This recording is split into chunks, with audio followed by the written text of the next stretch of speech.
Dans cette nouvelle vidéo, nous allons voir exactement quelques leçons que j'ai appris depuis que je suis dans le marketing digital. Donc ça fait maintenant 5 ans que je suis dans ce domaine-là et j'ai ouvert d'ailleurs 3 agences dans le marketing digital. Donc une qui était vraiment spécialisée dans tout ce qui est création de logos, graphisme, carte de visite, flyers, etc. Un an plus tard, j'ai décidé de lancer une autre agence de communication qui était spécialisée dans le community management et dans la création de contenu.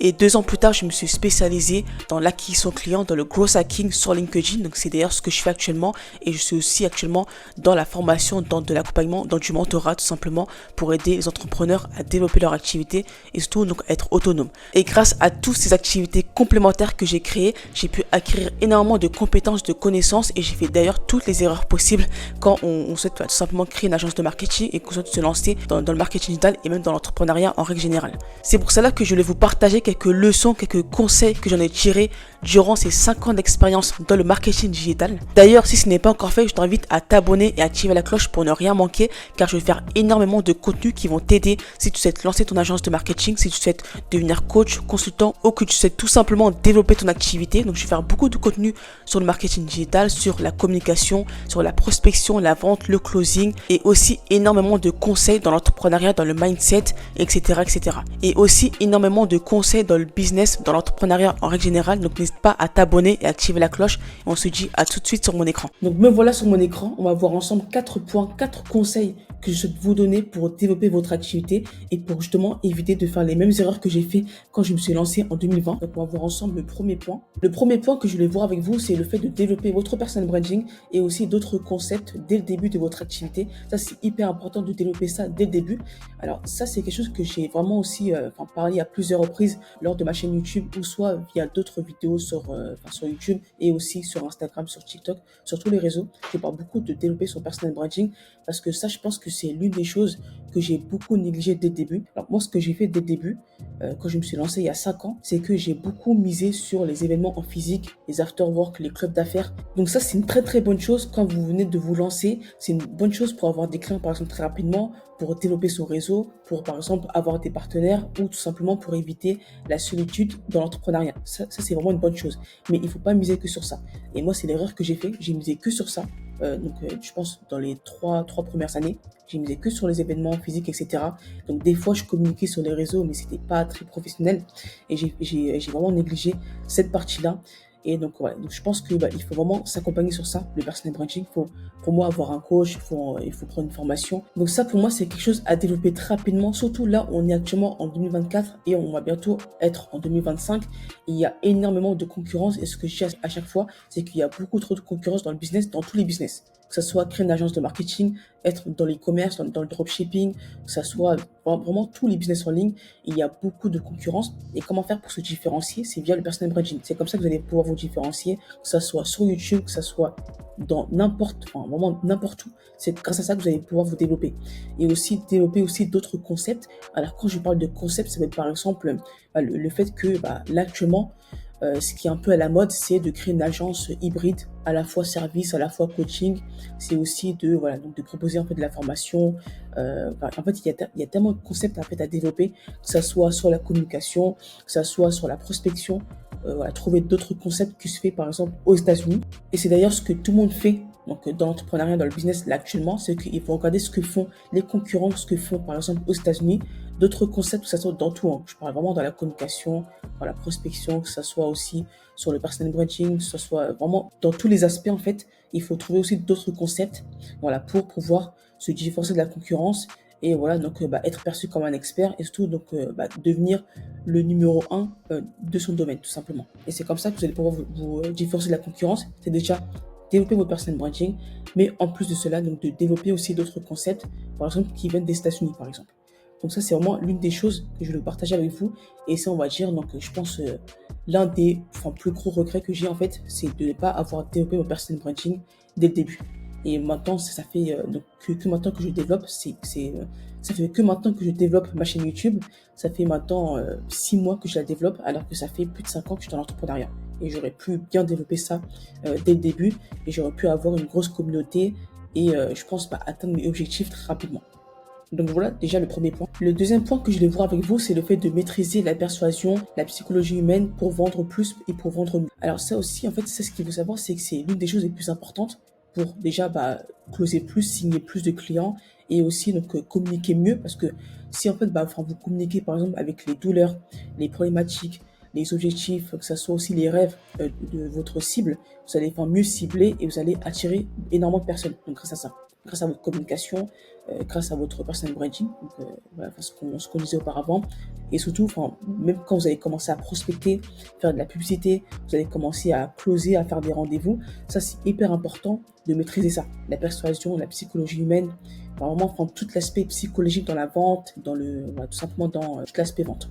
Moi, quand je me suis lancée dans l'entrepreneuriat, j'avais énormément de lacunes dans la prospection, dans la vente en règle générale. Et je pense que si en fait, je m'étais fait accompagner par exemple par un expert sur ça, si en fait, j'ai par exemple lu beaucoup de livres, parce qu'il y a beaucoup de livres qui parlent de ça d'ailleurs, énormément de livres qui parlent de la psychologie humaine, de la vente, etc., enfin, tout ce qui est manipulation. Enfin, là, je parle vraiment dans la vente. Enfin, je pense que si j'aurais vraiment développé enfin, toutes les compétences sur ça, je pense que j'aurais vendu beaucoup plus et j'aurais enfin, j'aurais vraiment développé beaucoup plus mon chiffre d'affaires et j'aurais atteint mes objectifs beaucoup plus vite, tout simplement. Donc je pense que c'est vraiment une des choses aussi que j'ai négligé, c'est le fait de vraiment développer ça. Moi, dès le début, j'ai pris beaucoup de formations dans la prospection, dans l'acquisition client, mais j'ai pas pris en fait de formation où je me suis pas en tout cas formée dans la psychologie humaine et dans tout ce qui est persuasion, manipulation, voilà. Et par exemple, il y a un livre qui s'appelle Influence et manipulation, donc n'hésitez pas en fait à y faire un tour et c'est hyper intéressant pour comprendre et pour vendre plus. C'est vraiment différentes astuces qui vous aident à vendre plus et à vendre mieux.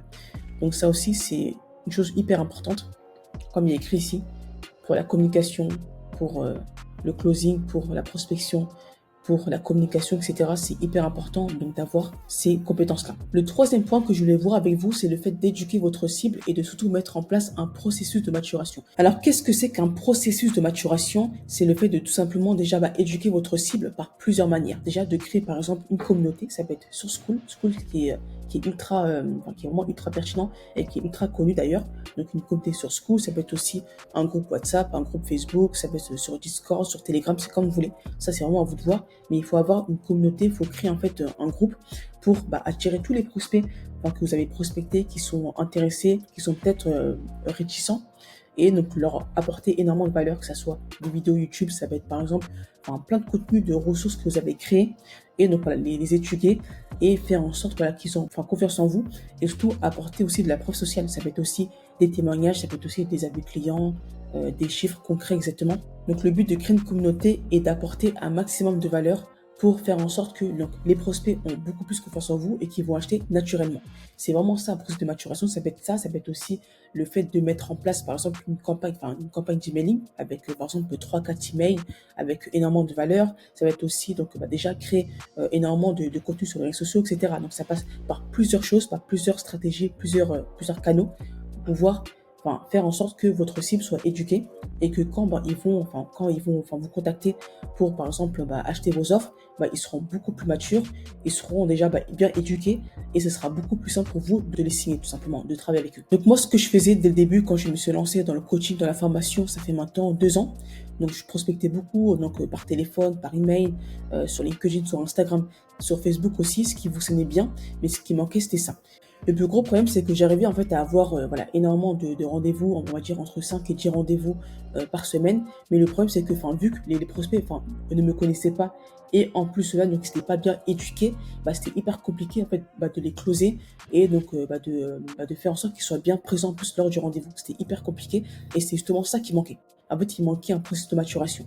Ça va être par exemple, je peux donner un exemple qui va être hyper pertinent, c'est que quand un prospect, par exemple, il prend rendez-vous, ce qu'il faudra mettre en place, par exemple, c'est une campagne Gmail qui va recevoir, par exemple, avec des témoignages, des avis clients, par exemple, une vidéo YouTube sur comment vous faites pour accompagner vos clients, etc., etc., et aussi qui va expliquer votre méthode. Déjà, avant même qu'il soit présent au rendez-vous. C'est vraiment ça qu'il faut mettre en place pour que le prospect soit éduqué avant qu'il prenne un rendez-vous. Comme ça, s'il n'est pas intéressé, il pourra annuler directement et ça va éviter que vous perdez du temps avec des prospects qui ne sont pas intéressés tout simplement. Et moi, c'est justement l'erreur que j'ai fait, c'est que j'arrivais en fait à avoir des rendez-vous. Donc ce qui se passait, c'est que j'avais des fois des prospects qui étaient qualifiés, qui étaient intéressés et que j'arrivais à signer, mais c'était pas tout le temps. Ou soit, donc j'avais des prospects qui s'en souvenaient même pas, en fait, qui ont pris rendez-vous et que bah, ils n'étaient pas trop informés, enfin, qui ne me connaissaient pas. Et du coup, c'était hyper compliqué de les signer en live directement. Ou soit, donc c'était tout simplement donc, des prospects qui étaient finalement pas intéressés, voilà, qui sont venus comme ça, voilà, enfin, pour avoir quelques informations. Et pour éviter ça, pour éviter de perdre beaucoup de temps donc avec des rendez-vous pas qualifiés, avec des prospects qui savent même pas pourquoi ils sont présents, tout simplement, bah, il faut mettre ça en place. Et moi, c'est justement l'erreur que j'ai fait et qu'il faut éviter de faire. Le dernier point que je voulais voir avec vous, c'est le fait de se concentrer sur la satisfaction client. Alors ça, c'est l'une des erreurs que j'ai fait. Donc voilà, quand j'ai lancé mon agence dans tout ce qui est acquisition client et gros hacking sur LinkedIn, donc c'était il y a 2-3 ans environ, et bah, je prospectais beaucoup. Ce qui est bien, c'est que j'arrivais à avoir des clients grâce à la recommandation, grâce au partenariat, grâce à LinkedIn, etc. Mais non, je faisais pas un gros focus donc après le closing. C'est que donc voilà, je signais des clients. Voilà, donc je voulais déléguer déjà directement à 100% le service, que ce soit donc à mon équipe. Donc j'avais déjà quelques alternants, mais ce qu'il faut savoir, c'est qu'ils n'étaient pas hyper bien formés, donc ils n'étaient pas voilà, mieux formés que moi. Voilà, donc des fois, bah, ça se passait pas très très bien et le client bah, décidait de partir. Et voilà, donc à chaque fois, bah, j'étais en fait sur une boucle où en fait, bah, à chaque fois, bah, je closais. Et après, donc, bah, je voulais donc déléguer, je voulais pas trop m'occuper bah, du service parce que moi, je voulais vraiment être sur la partie prospection. Et voilà, donc je prospectais et après, donc, voilà, bah, des fois, les clients partaient, etc., etc. Donc ça, c'est aussi l'une des erreurs que j'ai fait et qu'il faut éviter de négliger la satisfaction client. Parce que ça, c'est l'une des choses qui est hyper importante déjà pour avoir des recommandations. Donc, quand les clients ils sont satisfaits, généralement, bah, ils vont parler de vous, autour d'eux. Donc, ils vont parler de vous, donc ça va faire de la recommandation. Ça va aussi faire de la publicité. Donc, les clients, ils vont venir vers vous directement et naturellement. Et en plus, bah, vous ne serez pas obligé de tout le temps prospecter pour avoir des clients comme moi je l'ai fait. Parce que vous allez quand même, bien sûr, prospecter, mais vous allez aussi avoir des clients qui vont venir naturellement vers vous grâce aux recommandations, grâce aux bouche à oreille. Donc ça, c'est aussi l'une des choses qu'il faut. Donc il faut vraiment travailler. Et aussi, pourquoi il faut travailler ça? Parce que ça va aussi vous éviter donc d'avoir de la mauvaise publicité. Voilà, parce que quand les clients ne sont pas satisfaits, ils vont beaucoup plus faire de la mauvaise publicité que de la bonne publicité s'ils sont satisfaits. Et c'est vraiment pour éviter ça, pour éviter d'avoir d'énormes opportunités. Donc c'est hyper important pour éviter d'avoir une mauvaise image, pour éviter de ne pas être perçu donc, comme un expert, etc., etc. Donc ça, c'est hyper important. Donc voilà les 4 points que je vais voir avec vous, les 4 points qui sont vraiment hyper importants pour moi pour développer une agence très rapidement, une agence de marketing digital. Ça peut être aussi dans tout ce qui est coaching, accompagnement, aussi tous les services, tous les prestataires de services aussi, ça va vraiment aussi vous aider. Donc pour moi, c'est les 4 points qui m'ont empêché, je pense, d'atteindre mes objectifs très rapidement. Voilà, et je vous conseille vraiment de faire un travail sur ça. Nous sommes à la fin de cette vidéo. J'espère que cette vidéo t'aura plu. J'espère que ça va t'aider à développer ton activité, que ce soit dans le marketing digital, dans la prestation de services en règle générale, dans le coaching, dans la formation, etc. D'ailleurs, n'hésite pas à réserver un créneau. C'est juste en bas, il reste quelques places pour avoir un diagnostic et avoir un plan d'action offert sur l'acquisition client et la communication. N'hésite pas aussi à rejoindre le groupe privé. C'est un groupe privé où tu auras accès à pas mal de vidéos pour développer ton activité. Donc il y aura aussi des lives chaque semaine et en plus de ça, donc il y aura aussi une communauté d'entrepreneurs. N'hésite pas, c'est gratuit, c'est juste dans la description. Abonne-toi et active la cloche pour ne rien manquer et pour toi-même développer ton business. Et on se dit à très bientôt.